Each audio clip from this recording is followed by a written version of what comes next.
Okay, we're happy to have everyone here.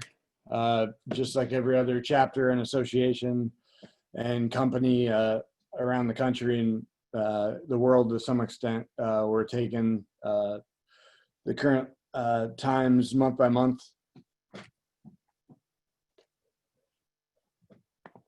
All our board members are healthy, happy, and everyone's in good shape there. So you may not have heard from as many of them as you're used to seeing monthly at Normandy Farm, but everyone's in good shape.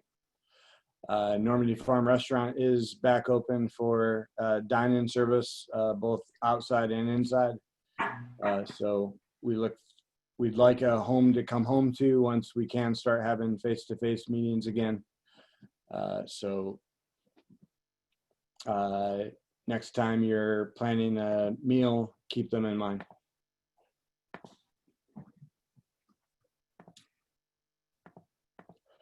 We've gotten a lot of questions about our Spring Summer Member Appreciation Education Day, which usually occurred at mid-June. We have made a determination to hold that virtually, so there will be a virtual education day. 8 hours with a lunch break is being finalized with a date in the next month and a half and our speaker.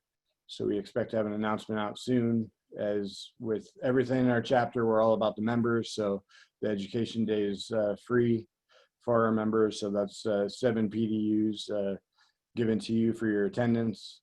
We have upped our chapter Zoom account to allow for 500 attendees. So we'll cap registration around there, maybe a surplus just for those who can attend. And we will be using the breakout feature in Zoom to allow for the smaller audience. So those breakout rooms can still accommodate breaking into smaller groups to work together and then go back as the larger group and give the feedback back to the speakers. So our PMI Montgomery County chapter face masks and facial coverings are pretty stylish, but we're not in a position right now to have face-to-face events, and we'll see how things progress through the rest of the year, but we're looking forward to delivering as much virtual content as we can.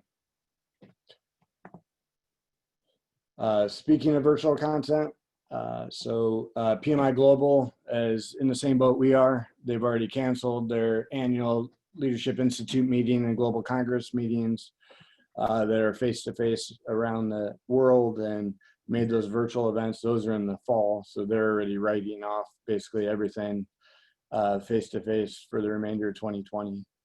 But in that, they have discovered some new ways to deliver value to the members across the world. So they've launched a new virtual experience series that will start later this month. It's not free, unfortunately, but at $99 for each monthly event or $359 for the whole 6-month package. It's basically 9 hours of content. You have the ability to enter separate breakout rooms throughout the day and then normal keynote addresses. So for those who have participated in PMI virtual events in the past, it's a lot of information. You still have access to their marketplace and virtual booths and with education partners. They're announcing their speakers on a month-by-month basis. So the July speakers include DC's very own Chef Jose Andres, popular podcasters in Priya Parker and Bob Safian, our regional for Region 5 for this PMI chapter, our chapter liaison, Ms. Sarah Maxwell, and several other PMI and more than that certified professionals. So you see on the slide there that each month has a different, each series has a different theme on a monthly basis. So as you look at your schedule, if you do pay for the whole package, you'll have virtual access to those that you can attend in person live, where if you sign up for the month, you only have access to that 1 month. But it's an exciting new program and experience. I know a few of our chapter members are already doing it, so we'll report back next month with what the July experience was and if it's worth the money, but we feel it is. Scrum Alliance, who is one of the two facilitators and sponsors of the Certified Scrum Master certification, has a free webinar next Tuesday from 1 to 2 o'clock on high performance teams and the protocols for psychological safety and emotional intelligence. This is centered more around extreme teaming. Complex cross-industry projects, which many of us are in. Just attending the webinar, I'll give you some takeaways and some techniques and perspectives to keep in mind. So we have the bit.ly link here. These slides I'll put in the chat as a PDF, so you don't need to write down the links right now. But that is free to everyone, not just Scrum Alliance or PMI members. So we'll be taking part in that as well, and we'll share any artifacts there in our next newsletter. Just as PMI is expanding their offerings virtually and offering a monthly spotlight series, so is our chapter. So we'll be having our lunch and learn event next Friday. That should be July 17th. Next Friday from 11:30 to 1 o'clock, I'll be giving that presentation focused on PMI in 2020 and beyond. So you've noticed that PMI and our chapters changed their logo and branding, coloring, and fonts, but the changes have been a lot more than just from a cosmetic design perspective. I think they've really taken a deep dive into how project management's being done today. And even though in the past 5 to 10 years, they've embraced agile practices a little bit more, this is more hybrid and then just really centered on what 21st century project managers need in terms of education, insight, and enlightenment. So we'll be covering some of those strategic shifts that they've put in place for this year, and then the framework for years and beyond. So that registration is open on the website right now. It's capped to a couple hundred, so plenty of room. And like our recording or meeting tonight, the recording will be shared and you can claim those PDUs on your own. Our education partners are still in business and doing great things. Many are offering either virtual on-demand classes that you can take at self-paced, as well as some virtual classes occurring on specific dates. So from Carl Pritchard to our friends Lisa and David with Leadership Techniques, to our 2019 Partner of the Year in the Montgomery College Continuing Education Development Program, Laura Bernard and PMO Strategies, who has a great weekly podcast. Kevin and the Academy Leadership Team, Joe Liani and the Project Management Experts, Lee Lampert is still doing amazing things. So check our website, read the newsletters, and we'll continue to put a spotlight on our education partners who are continuing to deliver project management education that all of us need, no matter how proficient we are. Okay, so we're very happy to, normally our July and August calendar is vacated for a summer vacation. A lot of times we don't get as much attendees during normal summers, but with this summer not being normal, we decided to offer events in both months, and so there won't be a seasonal break this year. So we're very happy to have Miss Ann Murdoch with us, retired Lieutenant Colonel with the U.S. Army and one of our fellow PMPs. She's currently serving as the president of National Transgender Americans Veteran Association, was elected in this past May, critically acclaimed speaker, activist, and author. She completed a 20-year well-decorated career in the U.S. Army, being a recipient of the Bronze Star and Legion of Merit, which are hard awards and decorations to gain. As an enlisted man myself at the earlier part of the decade in the Marine Corps, I have an appreciation for people who start off in the enlisted ranks. Ms. Murdoch went prior enlisted into the officer ranks. So she started from ground zero, which is a good way to learn the ropes across the board. And post the repeal act of Don't Ask, Don't Tell in 2010, she served as the project lead for the first Army Diversity Plan, which still has a great legacy in both the Army and DoD today. So we're happy to announce Ms. Murdoch, and I'll give her the floor. Great, thank you so much. If I could just do a communications check, if somebody could say in the comments if they can hear me okay? Yep. Okay, great. So in 2006, I deployed to Afghanistan with the 10th Mountain Division as a deputy personnel officer for a 20,000 strong multinational task force. When I deployed, I carried a couple duffel bags, my rucksack, I had my helmet, my pistol, my ID tags, pictures of my family, and I carried a secret. A soldier's careful with their equipment. I had my pistol on the lanyard, I kept my duffel bags locked, I kept everything close at hand, I kept track of everything. But most of all, I protected my secret. My secret wasn't that I was spying or giving secrets to the enemy or stealing or doing anything illegal. But my secret could have got me kicked out of the Army, maybe even cost me my family. So what was my secret? I was disguised as a man. Been in disguise ever since I was about 4 years old, and I realized that being a boy just didn't feel right. Today it's recognized as gender dysphoria, but back then it just meant I would get the tar beat out of me.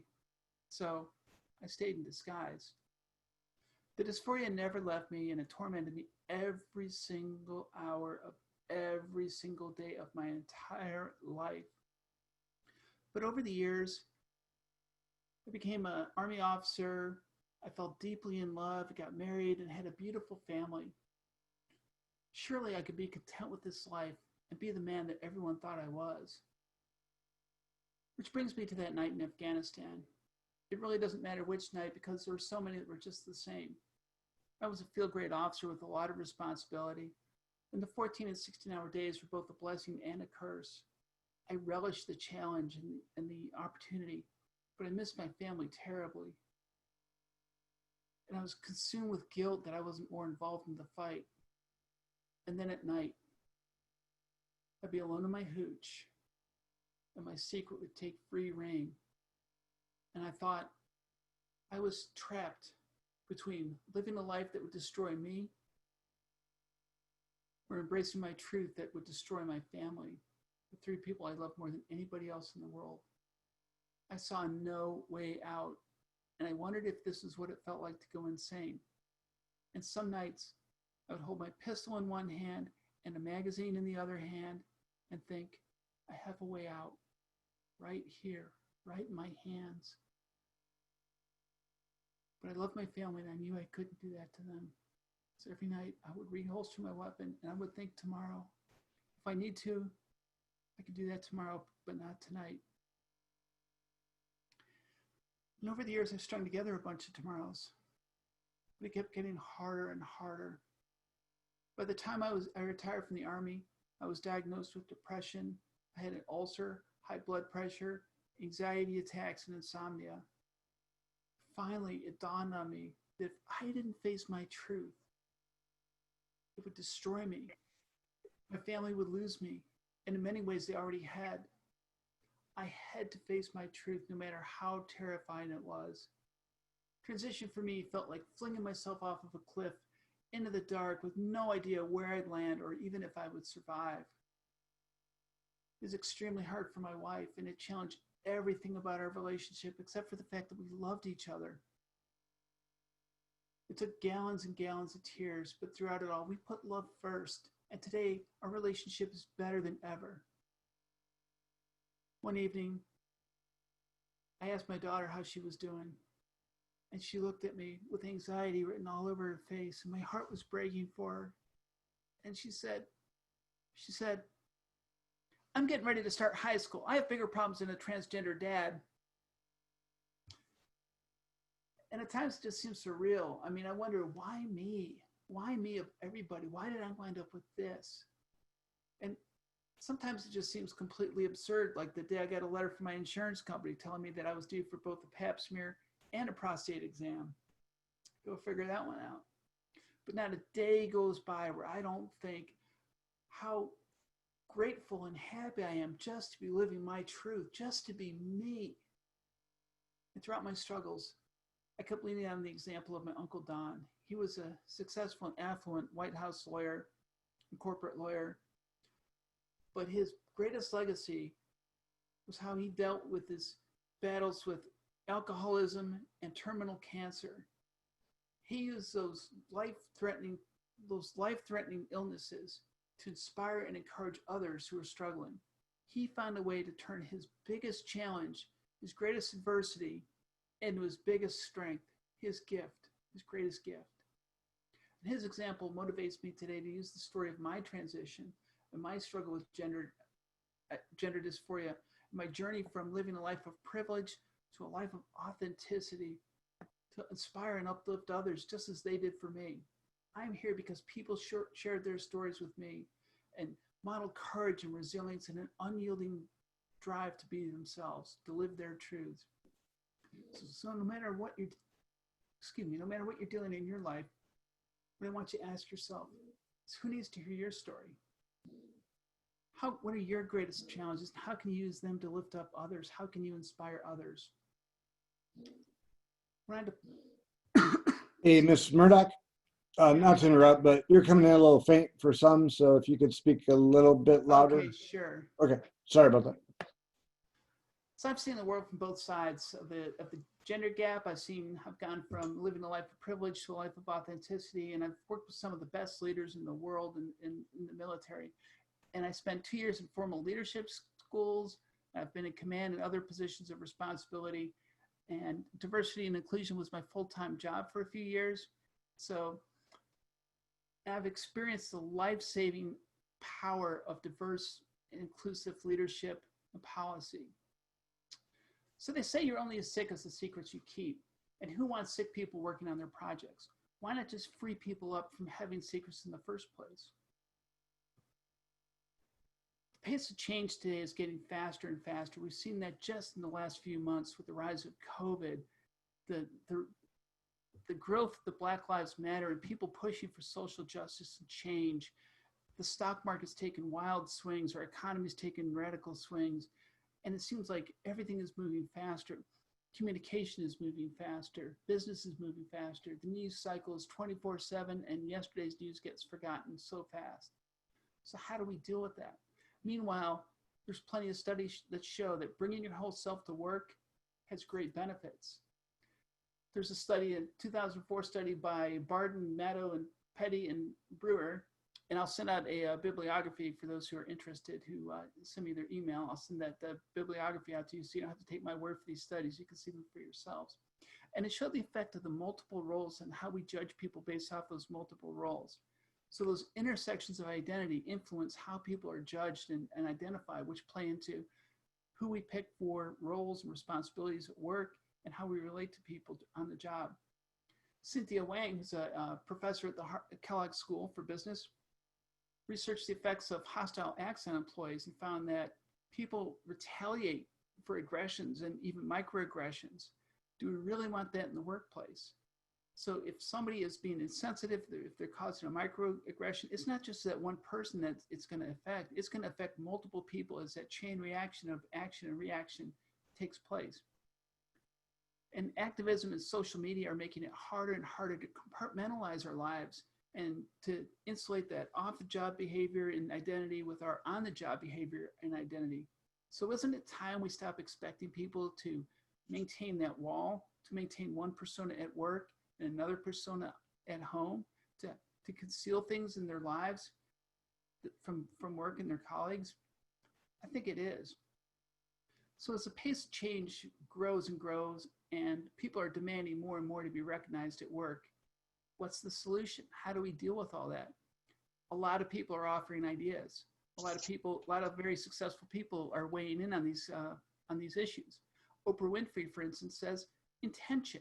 We should be intentional about what we do, and intentional about how we treat others. General Martin Dempsey, who was Chief of Staff of the Army, wrote a book called Radical Inclusion. He says, make it matter.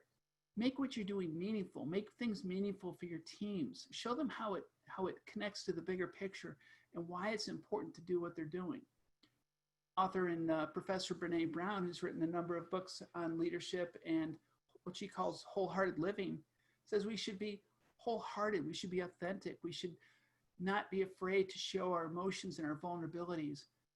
And then we have General Stanley McChrystal, who wrote the book Team of Teams. He was the commander of the Joint Special Forces in Iraq and Afghanistan. He said, people have to connect with each other. It's those connections and the information, and the Team of Teams concept is so empowering. How people trust each other when they know each other, and those relationships are the key. And there's many, many other people who are offering ideas and thoughts and solutions as what do future leaders look like? How do we navigate this rapidly changing, almost explosive pace of change that we're facing? How do we deal with that as businesses, as teams, as government agencies? Well, I say all of those things and more. I call it operational inclusion. So I'm going to talk about the benefits of operational inclusion. I'm going to describe what it is and how it fits in with project management and the project management framework. Diversity and inclusion expert Verna Myers famously said, diversity is being invited to the party. Inclusion is being asked to dance. Well, I say operational inclusion is also having some of your songs on the playlist, so you're involved in putting that dance together. There's a lot of data that show the benefits of diverse and inclusive teams, and you're probably familiar with some of these studies and some of these results, but I'll just cover them briefly. Dr. Scott Page, who's an economics professor at the University of Michigan, wrote several books on the power of diverse and inclusive teams and how they consistently outperform groups of experts at solving complex problems and also in predicting complex events. So there's a lot of data that show that these groups of experts, you're more likely to bring in somebody that's got an idea that sees things different, and it's really based on the cognitive diversity. I'll give you an example. When I was at the Defense Language School, we were bidding out all the personnel offices in the Training and Doctrine Command, and I was on the source selection board for the Fort Benning team. And they brought, it was all Army personnel, people with military personnel experience, except for one person that Fort Benning brought, and he was a systems engineer. And we all thought, a systems engineer, why is he here? What does an engineer know about military personnel? What does he have to contribute? Well, it turned out a lot, because as he spoke, we quickly realized that everything we were dealing with was a system. And he brought that discipline and that perspective that we just didn't have. And it created a whole much richer dialogue. And it turned out to be one of the greatest benefits, and it was very, very valuable contribution to the team. Another thing that diverse teams can do is agility. That's one of the things that Stanley McChrystal talks about in his book. They were so slow in responding to enemy events and attacks. And when they identified a target, by the time it went through all the bureaucracy and they got it to the operators that were going to engage with that target, the target was gone, or the conditions had changed, and they couldn't keep up with the pace of the enemy. And they realized that they had to empower these teams. They had to bring in a lot of different skill sets, a lot of different people, and be inclusive in how they operated, to get them to be able to respond rapidly and aggressively and decisively and take initiative on their own without having to go through a lot of bureaucracy. It helps with marketing, customer relations, and talent management. There's plenty of studies that show that diverse and inclusive teams help relate to the customers better, the people that you're trying to reach, and other stakeholders too. So in the government, we're accountable to taxpayers, we're accountable to Congress, we're accountable to citizens of all types, and we have to deliver, and we have to be responsive. We have to understand those groups of stakeholders to be able to relate to them. And on the business side, we have to develop products that people want. We have to communicate with them and market to them in ways that they understand and that they relate to. Diverse and inclusive teams help with that. They also help us in talent management by identifying new people that we should bring in, thinking more broadly about our talent pool and how we can manage the talent pool.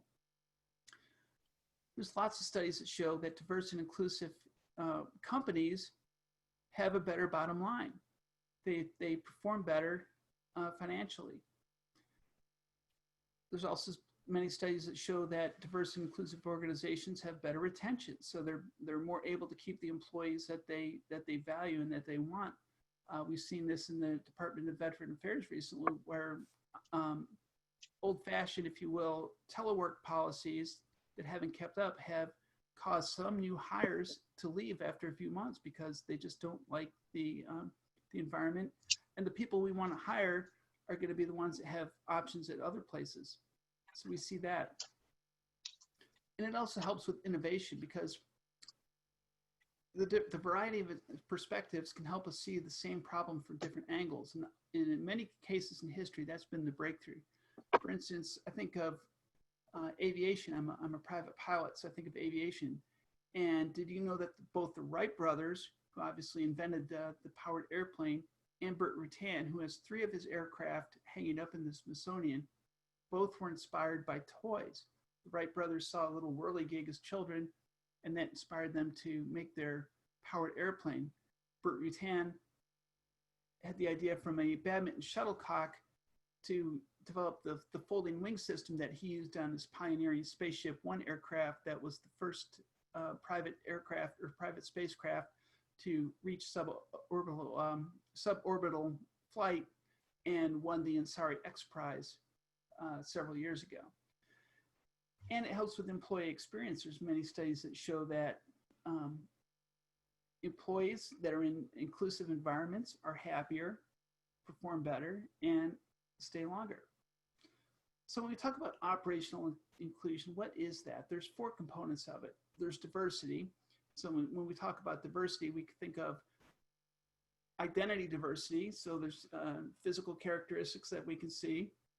There are how we identify ourselves. So for instance, LGBT or sports fan or however one identifies themselves.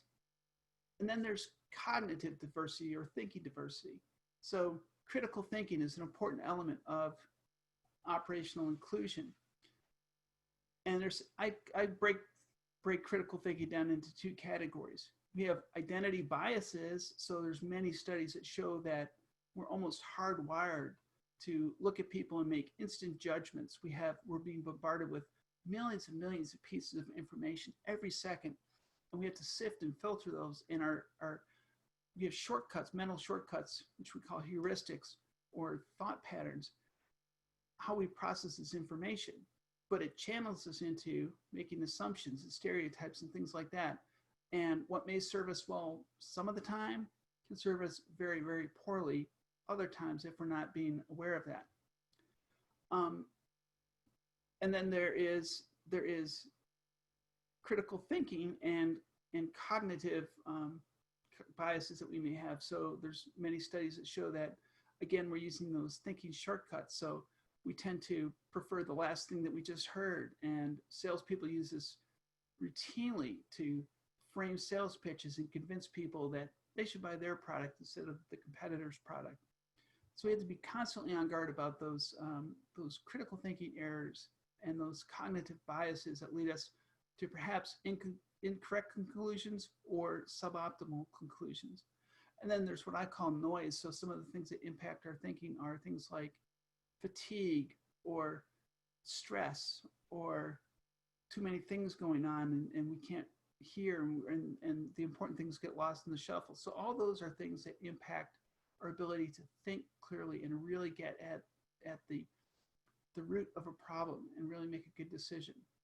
So like a garden, it takes constant attention. You can't just plant a garden and let it go.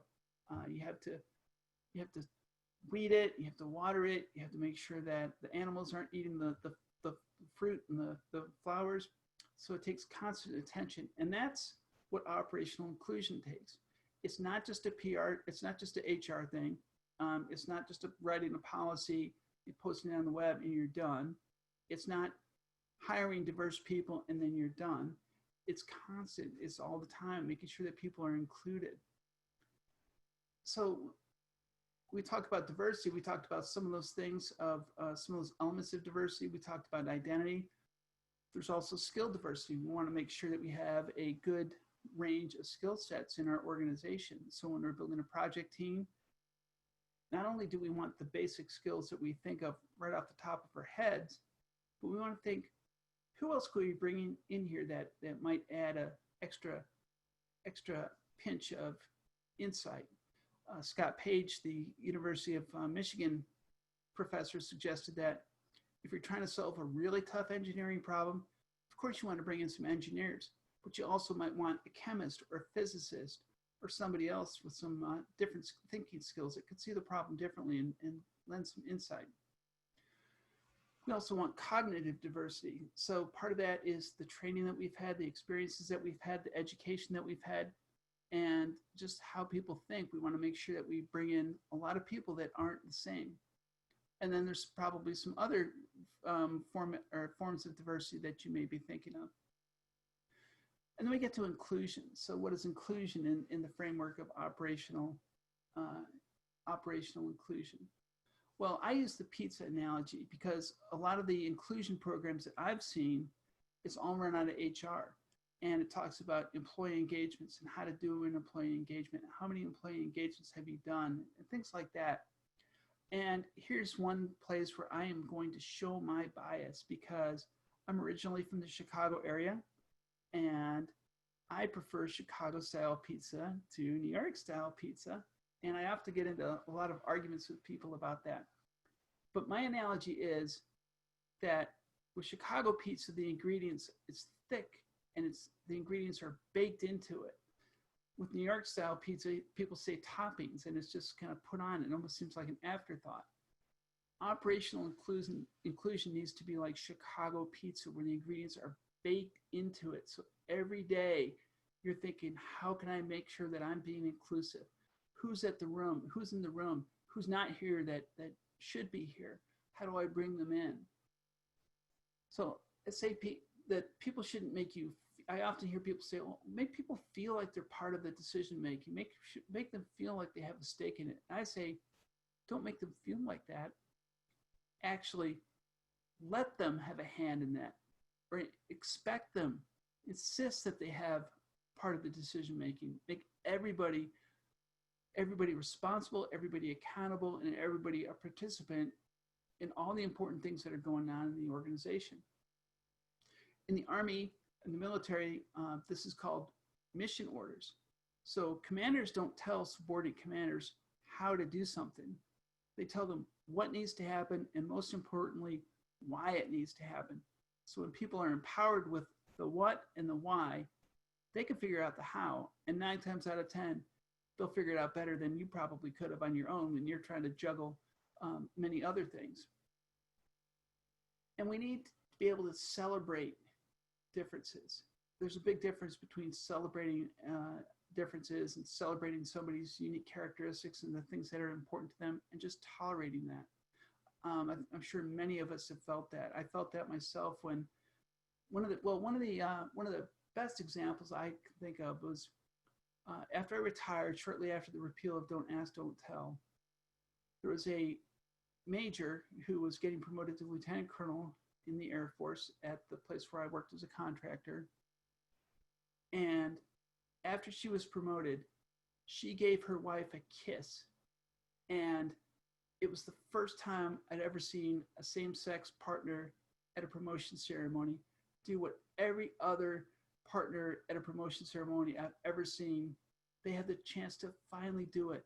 And getting promoted to lieutenant colonel, I figured that this officer had been promoted at least 4 other times.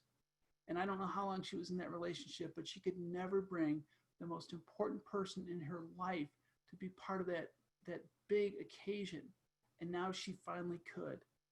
And the look on their faces was just priceless. And to me, that's what celebrating differences means. That's what celebrating inclusion means. And for her not to have to hide that was just so powerful. So the other thing that's important for inclusion is for people to have a common language. long time ago, there was a Danny DeVito movie where he plays a school teacher on an army base, and he's looking for directions to where he's supposed to go teach. And he pulls up to the gate, and the MP gives him directions, and he says, well, you go down to the DMPM, and then you turn right at the PX and look for the guy that's wearing BDUs, and and Danny DeVito, of course, did not understand any of it, but anybody that was in the military was, oh yeah, I know exactly what you're talking about. So we have to have a common language, and that's something where project management professionals have a little bit of a leg up, because you have the project management framework, and there's a certain language that's used that people can all relate to, regardless of their academic background, of their profession, or anything like that. People know what a Gantt chart is. They know what a critical path is, and all those other important tools and terms of project management. So that's important to think about that, and that's an important tool to leverage. And then people have to be informed. That's one of the most powerful things that is in General McChrystal's book, is how far, the lengths that he went to make sure that everybody was informed. He said his daily briefings for operators that are going around the world doing tough, dangerous missions that they need maximum preparation for would last 2 hours.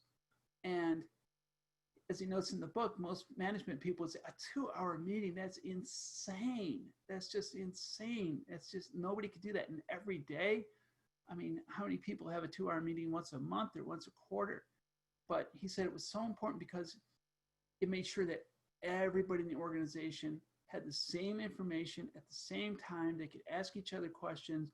And he said it was also very important because as people were briefing him and he was interacting with the briefer, he could share his philosophy, he could give his guidance, he could get to understand the person that was briefing a little bit better. They could get to understand him. They could form those relationships even though they're working around the world. And the people were working in groups and small teams, the teams concept, and they could be embedded with other agencies, other foreign armies, but they still got the same information that gave them the power to act immediately when there was an opportunity that was consistent with the intent of the commander. So people have to be informed. The fourth pillar of operational inclusion is leadership. And the most important thing in my mind about leadership is respect. Respect. Every good leader, whether that leader was a brand new private, a seasoned general, a political appointee, or somewhere in the middle, and I made it my business to learn from every leader, every great leader that I encountered, whether that was a sergeant who was teaching me as a lieutenant, or an officer, whether it was a peer, whether it was a senior person, or whether it was somebody that had no connection with the military whatsoever. Everybody has something I can learn from, and I tried to learn as much as I could from everybody I could. And I take those things that I saw that I thought were really effective, and I stick them in my imaginary leader's kit bag, and I take it around with me. And the one consistent thing that I saw among the leaders that were most respected by everybody was that they showed respect. They earned respect by showing respect. Even when I had the unfortunate experience, as I had several times, of ending somebody's military career and helping them become a civilian, or doing military justice actions, I still felt it was my duty to look that person in the eye, show them that respect, and deliver the bad news to them, deliver the thing they didn't want to hear. And I always kept in mind that whatever was going on, whatever they did or didn't do that was causing them to separate from the military, at one point they stepped forward, they raised their hand, they volunteered. They're a living, breathing human being with family and people that care about them and dreams and aspirations. And I'm doing what I need to do. I don't need to make it worse by engaging in personal degradation or diatribe. I can still show that person respect and still do the hard things that need to be done. And every leader I've seen shows respect, and respect, how that's shown, differs from culture to culture, person to person, but it's based on that sincere understanding is based on being responsive to how the person perceives respect and showing that. Another important trait of leadership, I believe, especially for operational inclusion, is emotional intelligence, emotional IQ. Every leader that I've really respected, every leader I've seen that's been very effective, has some level of empathy, some more than others, obviously, but you lead people, you manage things, you lead people. And to be able to lead somebody, you have to have that personal connection with. And everybody's different. Some people are more introverted than others. I consider myself an introvert. Other people are extroverts. Some people just naturally connect better with others. Other people are more comfortable behind a computer. But however you do it, whatever way works, you have to understand that you're dealing with people, and they have ups and downs and needs and wants and emotions. And there's plenty of guidelines and books and training out there available for how to relate to people and how to improve emotional intelligence. But that's a key factor for leadership and for operational inclusion. The other thing leaders have to do is they have to establish clear goals and objectives. That's another advantage with project management, because you have the charters and other ways to communicate what exactly it is you're trying to do. With a well-written project plan, you have a clear scope, clear budget, clear schedule, all things that help people understand how their actions fit in and where they can take risks and take initiatives to further that along. But people have to know what you're trying to accomplish as a leader, so you have to be able to communicate that. And one other item I'd like to address for leadership is accountability. So leaders need to lead by example, and the biggest thing I think is accountability. If you're going to hold other people accountable, you have to hold yourself accountable. You have to be accountable to the people that you lead, as well as to the people who you are under, if you're under other people. And everybody is beholden to some stakeholder. So we have to hold ourselves just as accountable, if not more accountable, than the people who we lead. And that's what gives us credibility. That's what makes people want to work with us. I say you can tell the difference between a good leader and a bad leader, because with a good leader, when they're about to make a mistake, their team says, oh no, the boss is about to make a mistake. We need to step in and help. Whereas with a bad leader, they step back and say, hey, the boss is going to make a mistake. Everybody, let's watch. So that's how I think you can tell a good leader from a bad leader.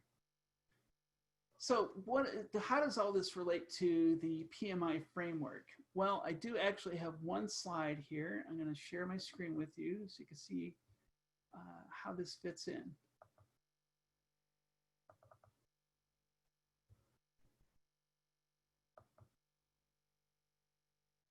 Give me just a second to navigate over. All right. You should all be able to see my slide. I can't see the chat, so if there's something that's not working, please somebody just speak up if you cannot see it. Yep, it's coming over clear, so thank you. Great. So I thought since we're talking to project managers, it might be good to put this in PMBOK language. Now, I hope I got this all right, because my copy of the PMBOK is in my office downtown, and I haven't seen or touched it since like the first week of March. So I'm going off of memory, so I'm glad I'm not being tested right now. But it's important to be intentional. It's important to be clear about both diversity and inclusion and how you're going to lead those things in the project framework. So we have to plan for diversity. I really don't like the term human resources. I think, again, that sort of connotes, I think of resources as minerals or timber or things like that. People are so much more than resources, and we're not going to get used up like some other resources. Quite the opposite. When we do hard things, when we work on a project, we grow, unlike other resources that get depleted. But that's the terminology. So during the planning phase, we want to make sure, as we're building our teams, that we're planning for diversity. There's lots of guidelines out there, best practices, things like that. EEOC has guidelines on how you can hire a diverse team without violating other laws that prevent discrimination, things like that. So it's very important to stay within those legal guidelines. And I realized that some of the times when we're putting together project teams, we have less personal discretion on who's going to be on that team. Sometimes we just get people that are assigned to us. But where we can, we want to plan for diversity. So there's a lot of ways we can do that. I just read an article in the Project Management Institute blog about, and interestingly enough, it said that I think it was 33% of companies have abandoned their diversity and inclusion plans in response to the COVID epidemic, which is just the exact opposite of what they probably should be doing because of the power of diverse and inclusive teams to respond to rapidly changing events and to come up with better decisions. But planning is essential for diversity. So you want to think about those different aspects of diversity: identity, experience, thinking. How do we bring those things in? So we don't want to do just the best and brightest. You know, we say it's easy to write a job announcement and just fall back on what there was before, or to look at the person that's sitting in the seat right now and say, what do they do? Let's just replicate that. We'll just keep, it's almost like cloning the people that you already have. Well, that doesn't build diversity. That builds more of the same. You know, so when we look at things like years of experience, well, that's going to limit some people. We look at educational level, that's going to limit some people. When we look at, do you have to be in the office or can you telework? That's going to have a big influence on how diverse we can, how diverse of a team we can pull from. So maybe we look at what skills do you have instead of how many years of experience do you have? What can you actually do? And maybe have interviews that test people's abilities. I had one interview like that with the Army Reserve, where they handed me some data sets and said, interpret these for us, please. Tell us what these data sets mean. And it was the only time I'd ever had an interview like that. They did wind up offering me the position, but I didn't take it. But we want to make sure we're planning for that. So who are we reaching out to? Where are we recruiting from? How are we pulling in those teams? And we can think about gaining diversity in a number of ways. So we can hire diversity, we can contract diversity, or we can build diversity within our team. So if we want somebody with a different background, say with some software development skills or some communication skills that we don't have resident, we could send that person to school and get them some training so they would have those skills, and we could build our skill set. We want to plan for inclusion. We want to plan this early on, because it doesn't start when somebody walks in the door and we shake their hand and say, my name is so-and-so.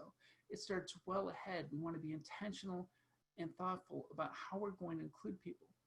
So things like our building layout, if we can influence that, our working hours, what are the needs and preferences of people? And it used to be that if we had a workplace accommodation, it pretty much took a doctor's note to be able to get that. It took legislation with the American Disabilities Act to even put that in place. Then it becomes, you have to justify that you qualify for these accommodations. But more and more workers are demanding things in the workplace just based off preference. Is that wrong? Well, if you want to attract the talent, it's not wrong. And you have to ask yourselves, why would I oppose it? I thought it was interesting. I heard at the beginning of the COVID outbreak, a senior executive telling his directors, well, I strongly encourage maximum telework starting right now. And it hadn't been put out in a formal policy yet. And he wasn't ordering it, but he said strongly encourage. And most of us, I think, know when our boss tells us that we're strongly encouraged to do something, it behooves us to do it. But one of the directors said, well, I'm going to wait till you actually order me to do it, because I'm not sure how I can manage my people, and I'm not sure I can trust them that they're going to still work while they're at home. And I thought, okay, so this person, just based off their own whim, their own preferences, is going to deny their entire staff the ability to telework. and not just to telework, but to stay safe during a major pandemic. So we have to think about what do people want. And we found, for instance, at the VA, that lack of telework policy has been turning away qualified potential employees. We also want to think about, as we're putting together the team, what organizational culture does our team have, whether it's a team of 2, a team of 40, a team of 100, or even bigger. Every organization has a culture. We want to be intentional about establishing that culture up front and early on. I think organizational culture is very, very interesting. For instance, at Fort Bragg, there was 3 major units. There was the Special Operations Command, there was the 82nd Airborne, and the 18th Airborne Corps, each with very distinct cultures, but in the same place, all in the same Army. And it impacts how people communicate, who comes on board, how people work. So it's very important to make sure that you have an open culture where people can freely bring up bad news, share ideas, share credit, and really drive things forward. That doesn't happen by accident. It takes planning and intent. In communications, we want to plan for inclusion with our communications. We talked about the common language, and Matthew pointed out that it was in fact Renaissance Man with Danny DeVito. So you get the gold star for movie trivia tonight.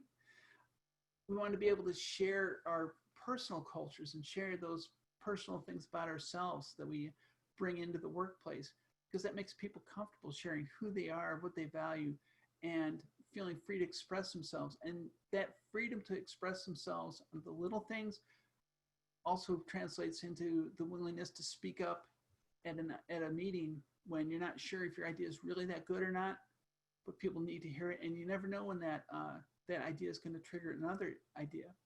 I've heard that the band Aerosmith has a meeting to discuss song ideas, and they have a name for the meeting that I don't want to say in a professional setting, but it's their time where they can pitch anything that comes to mind, any idea for a song, no matter how wild or how good or bad it might be, for consideration, and they all give it fair consideration.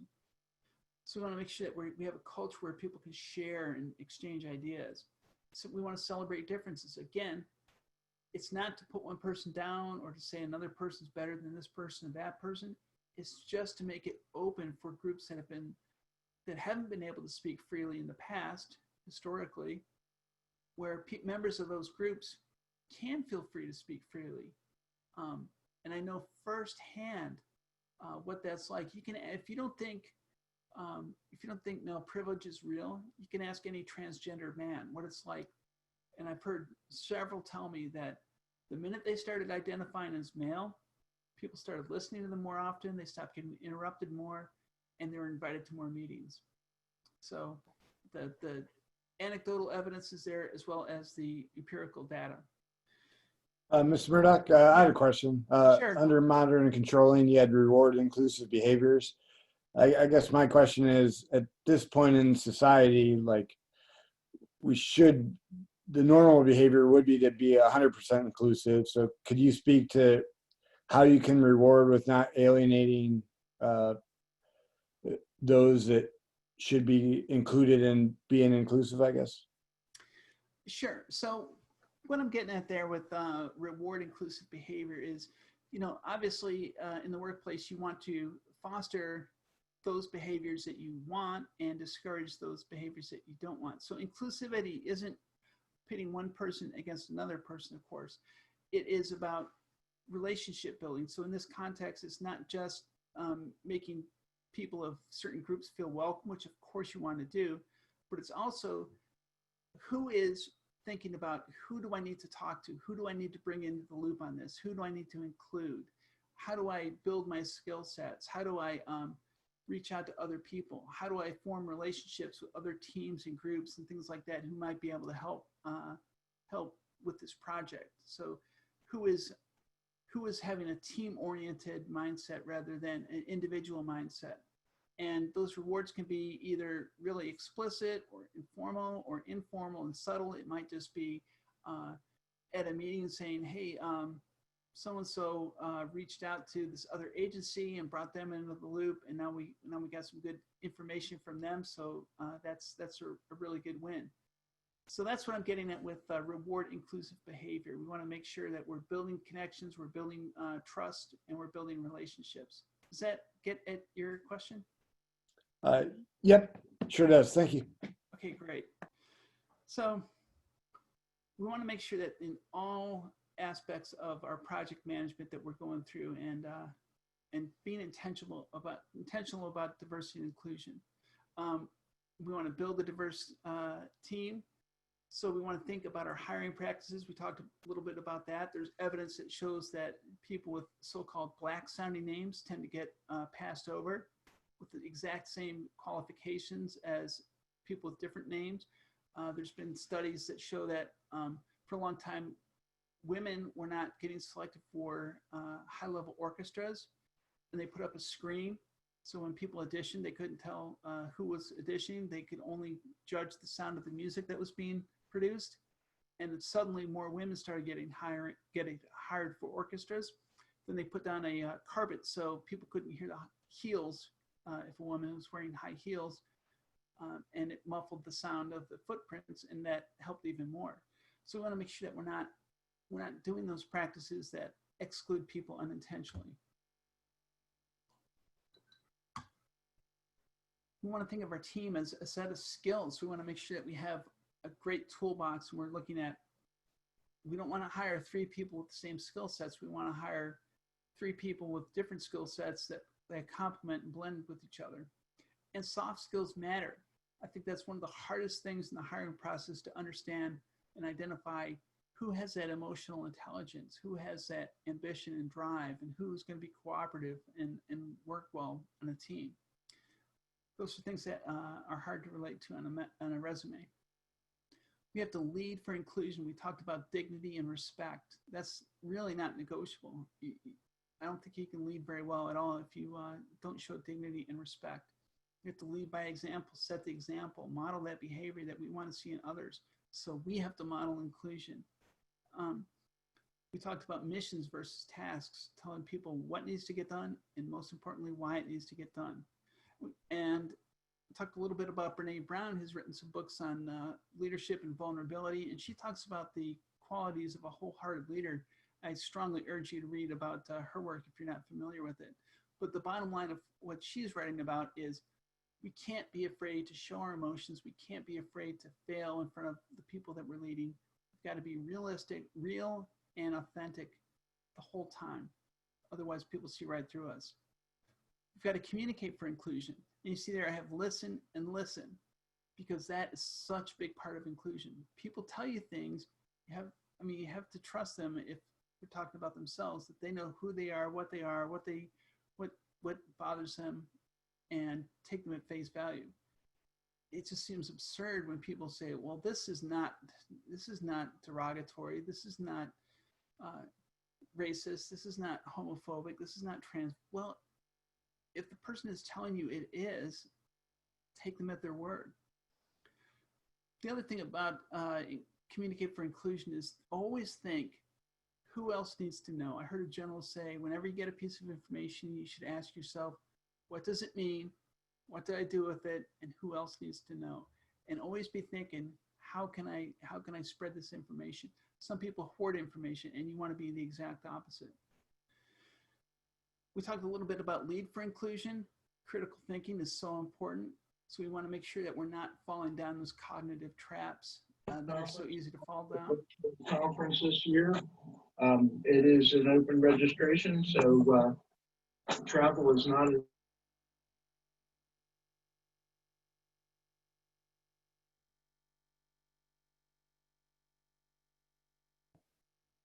Yep, we took care of it, so go ahead.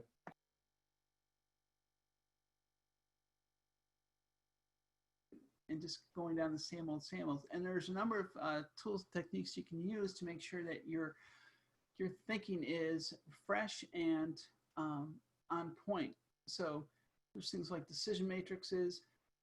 Think about, why is this a good decision? Think about those cognitive biases such as the recency, the halo effect. I'm sure you've probably heard about. These are all things that you can read about if you want to learn more. I mean, if you just thinking and identifying those cognitive biases and asking yourselves, are we being affected by this, can help be an antidote, because the minute you start to think about thinking, you're applying critical thinking skills. Fair decision making is an interesting concept that I've read about. It's when people receive a decision, whether they agree with it or not, they want to know, was it done fairly? And there's a number of ways that you can make sure that your decision making is transparent, well communicated.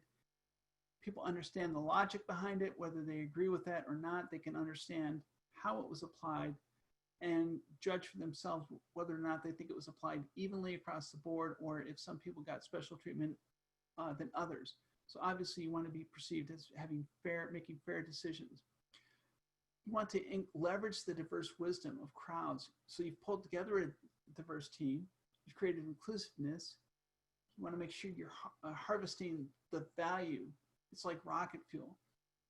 If rocket fuel can propel a spaceship up to incredible heights, but if it's not handled correctly, it can blow up in the launch pad. And diverse teams can be difficult to work with if people aren't understanding each other, and people have different preferences. They might have the same end goal, but they'll have differences on how to get there. All these things can cause conflict, and you have to be able to work through that conflict. But if you can do that, you can leverage that diverse wisdom. And that means not keeping people out of the conversation, not limiting people. There's an example where a hospital was experiencing a major outbreak of a very difficult to handle bacterial strain. And one of the people in the room was the janitor. And the janitor realized that he wasn't seeing the rubber gloves in the garbage from the nurse. And he asked the nurses why they weren't throwing away their gloves. And they said, well, our hands are very small and the gloves that are available are too large. They don't fit us. So we've been recycling our small gloves. And of course, the hospital realized that they needed to correct this problem, and the solution was as simple as buying the right size gloves. So whoever was ordering the gloves was probably thinking of their hands and how big, and considered themselves as having average size hands, bought a lot of those kind of gloves and less of the larger and smaller gloves. And the result was that it was causing a very difficult to eradicate bacterial infection. So that's an example of why you want to have a diverse group of people involved in your problem solving and decision making.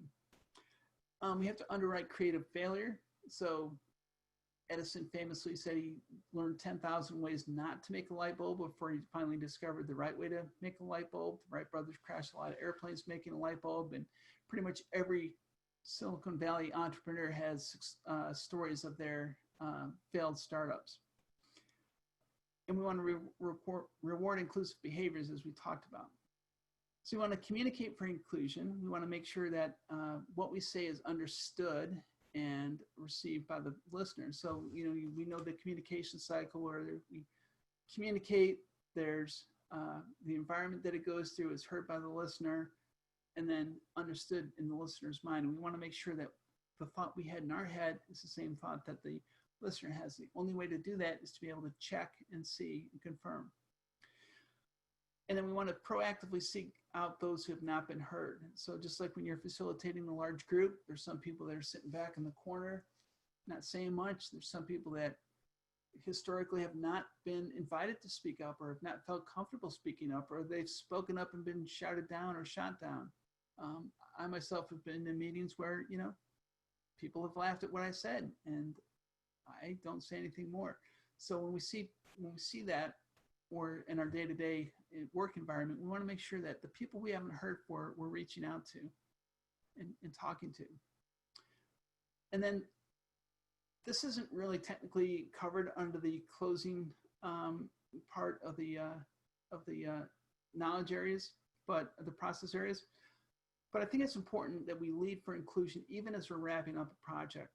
So we want to get feedback. We want to get feedback from all the members of our team, whether they were formal or informal members of the team, and just find out how we did so we could do it better. How can we be more inclusive? Who do we not have on our team that we should have had on our team? What cognitive traps we fall into? What worked, what didn't work for leadership? And we want to give feedback as well as soliciting feedback. So we wanted to tell people how they did if they were members of our project team. We want to let them know how they can get better, what we appreciated about what they did, all those kind of things. And then communicate for diversity and inclusion, capture lessons learned. In Afghanistan, right before the 10th Mountain Division departed Afghanistan, the staff sat down for about a week with a historian to capture all the lessons learned, package them up so that other people in future conflicts could use those. Interestingly enough, General David Petraeus, when he was tasked with revising the Army's counterinsurgency manual, the first thing he did was pull together a team of historians to look at counterinsurgency operations from across hundreds of years and compile what worked and what didn't work across those hundreds of years. And Abraham Lincoln famously went to history books and ancient laws and writings to help him formulate his works. So I think it's really important that we capture all that and help others and help ourselves get better and keep that in our artifacts. So when I deployed to Afghanistan, I carried a couple of duffel bags. I had my rucksack, I had my pistol, my helmet, my ID tags, and I carried a secret. But today I'm free. Today I carry the knowledge of how it feels to be free to bring my whole self to work. I'm freed of all that mental energy that I spent hiding my secret. And I'm so much more productive. I'm so much more relaxed. And I can do so much more. I accomplished a lot during my military career, but I think how much more could I have done if I hadn't held back? You don't want people doing that on your teams. You don't want people doing that around your projects. You want everything they've got, because in today's fast-paced, quickly changing world, that's what we need. We need to know that we can trust each other and we have relationships, and we can handle the fast-paced change and the emerging things that are coming up on a rapid fire basis. So tonight, I ask you, I carried my duffel bag, my rucksack, my pistol, and a secret. Today, all I have is my truth. So what are you carrying? What are you going to do to make your teams, your people, free to be who they are, free to be their most productive, and make the biggest contributions they can make? Thank you very much. Thank you, Ms. Murdoch. So we'll open it up for questions, either questions or if anyone has a story or a lesson learned from a period of inclusion in their professional workplace.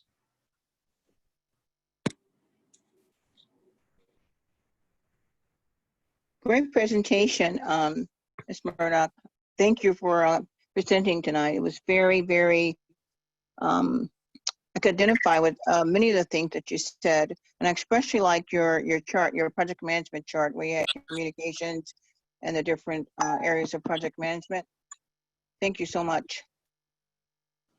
Oh, great, thanks. I'm glad you liked it. And if you email me, I have my email address down there, or I can send Super. it out. Thank you. I will be happy to send you a copy of this, and I'll send you a bibliography for some of the works that I've looked at. I see in the comments that somebody asked, what were the Brene Brown books that I've read, and I'm probably going to choke on the titles because I've read a couple. Daring Greatly was one, and there's two others that I read, and I'm blanking out on the titles, but I strongly recommend. She's got some TED Talks that are out there that are fantastic. She's got some interviews with Oprah, and I think she's got a blog, so she does a lot of things. And what was cool when I read her books was I could identify the things that she was writing about in the best leaders that I've ever worked with. So that was really cool. Gifts of Imperfection, yes, that's one. That is really one. We also had a question on chat from Simon. He wanted to know if you could provide an example of fair decision-making in your recent experience. Sure. So give me just a second to think about that. That's a really great question.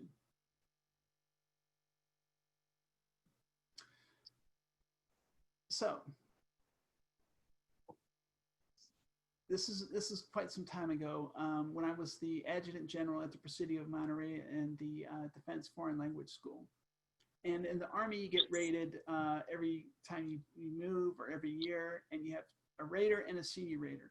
And the senior rater would give you the coveted block check, whether you were above center of mass or below center of mass. And the Army had instituted a policy where only 49% could be above center of mass and 51% had to be center of mass. So obviously for career purposes, you wanted to be in that top section. And I was due for my evaluation and I was rated by the commandant. And my file had just gone to the promotion board for major, and I was getting ready to PCS to move to another duty location. So I came up for my evaluation, and the commandant, who was my senior rater, called me into the office and said, well, Captain Murdoch, I'm going to rate you center of mass because I gave you center of mass last time, and I have to be careful because you could only give out so many to so many captains. He said, I gave you one before. You just went to the promotion board. You don't need it. And I've got these other captains who need it. So you're going to have to take one for the team this time. And I looked at him and I said, well, sir, as your adjutant, as the officer that maintains your rating profile for you, that's exactly what I would have advised you to have done. Even though it's me that's getting this. So he explained it. He looked me in the eye. He showed me that dignity and respect. And he explained his logic to me in a way that was clear and not personal. And knowing the environment, knowing the kind of the rules of the road, like I told him, that's exactly what I would have advised me to do. So it seemed very fair to me, even though I would have preferred not. I have a saying that people complain that life isn't fair, and sometimes they say, well, that's a good thing because sometimes if it was fair, I'd get what I deserve, and I probably wouldn't like it all the time. So I hope that helps. But in any example or any case of fair decision making, the rules should be just very clear and very laid out in as objective as possible. I hope did that help illustrate the point? Yep. Looks like that answered his question. So. And in the bibliography that I can send out, there is some research studies on fair decision making that lay that out in a lot more detail. Great. Any other questions or examples of inclusion in your own workplaces?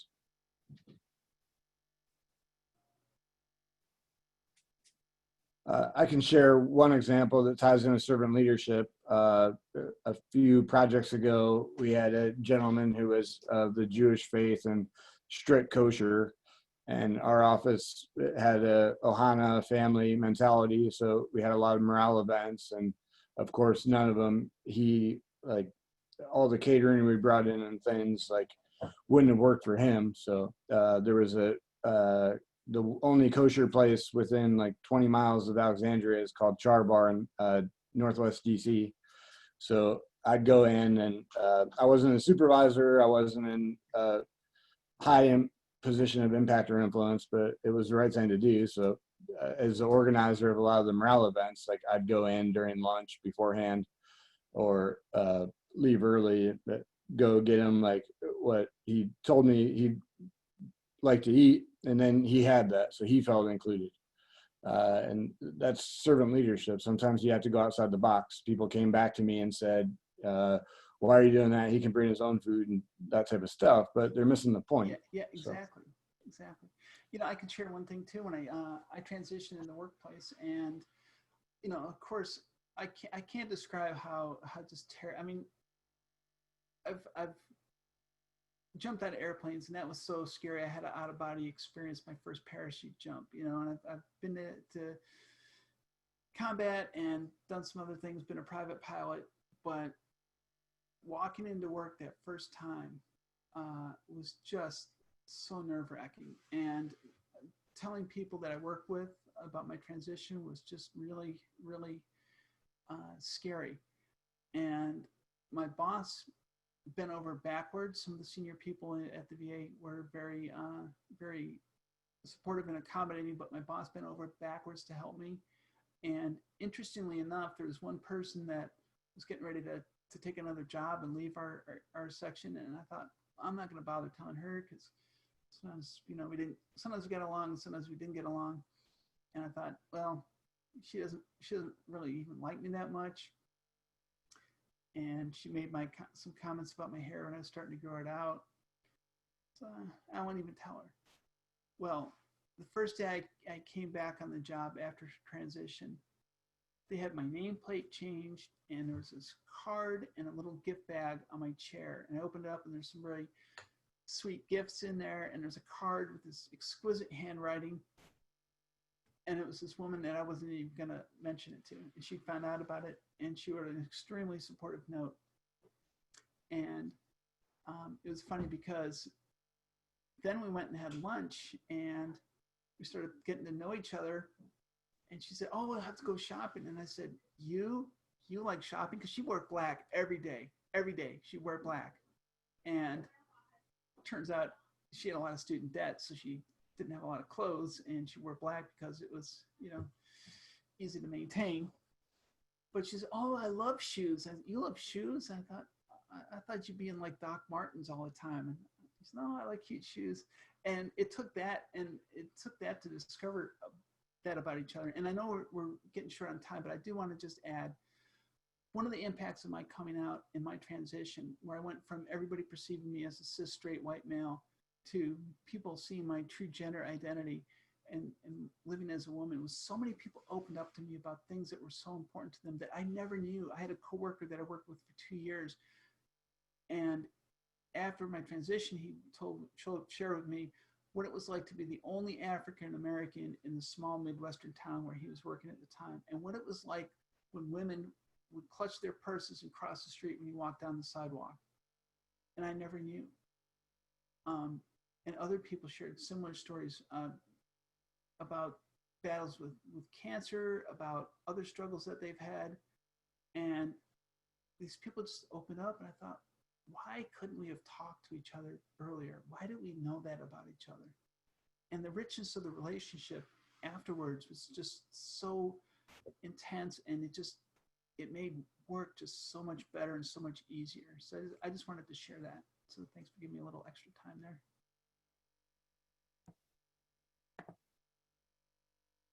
Great. Any other questions?